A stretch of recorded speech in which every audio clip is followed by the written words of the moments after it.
here around the house again. This is my parsley. This is a pepper. I have strawberries in this container, and I have my rosemary in this container. This is a lantana that we planted the other day. This is my wildflowers I planted last year. They came back to just perennial. Then on this side of the pump house, I have my tomatoes. And I planted some tomatoes, and then I planted some cucumber seeds, and the cucumbers are about to overtake my tomatoes. As you can see, I'm having to break some leaves off of these cucumbers to give the tomatoes some sunlight. And then in this spot, I have some potatoes. I just stuck some potatoes down in there, and they're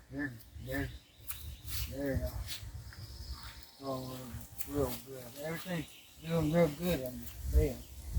And a couple of years ago, and we have tons of butterflies that come around. And, they love that lantana. And these butterflies, they give up and feed all the birds and the squirrels.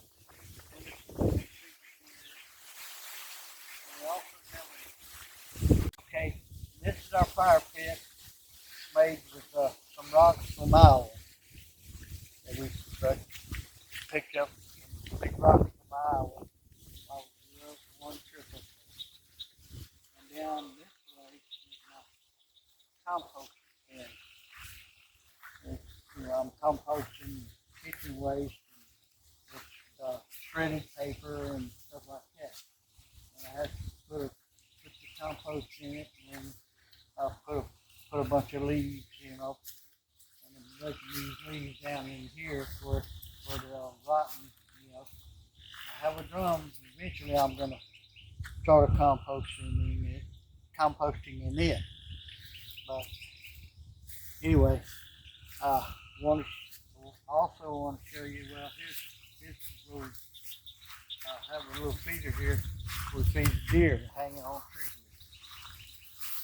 We have deer coming up here. Well, I took pictures of deer coming up here right here in the yard. Hey. This is my old garden. I have a few strawberry plants growing in this. The only thing I have growing is the rest of that is weeds. As you can see a few strawberries here and there scattered through there. And then this magnolia tree, it was a twig, and I transplanted it out of the woods, and you can see it bloomed. Last year it bloomed a little bit. This year it's got some blooms, still more blooms, and they're not open yet, but some of these are.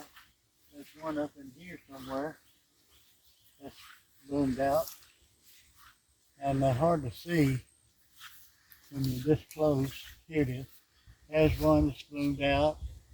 There's a bud there. Here's one that's already past its prime. It's got a bud right up from it. See that? And this is just strictly out of the woods. I picked these little twigs and dug them up and transplanted. And then there's some more blooms around here and more buds on this magnolia. And then this tree over here was a shortleaf pine that I planted several years ago. It was just a twig when I planted it.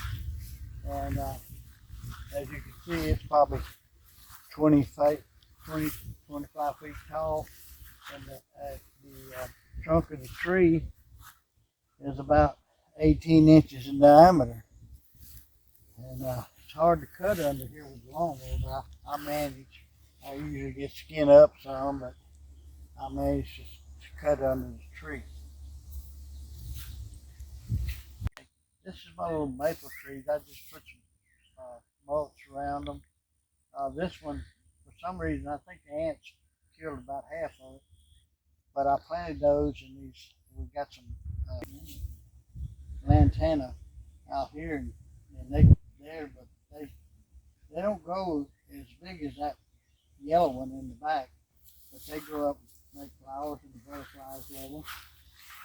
And I have a oak tree right there I planted.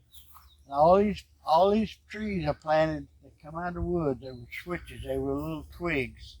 And I planted that oak tree and that sycamore and all, and these little maple trees. I kind of designed it myself because it's made out of treated 2x4s and 5/4 deck boards. The reason I use the deck boards is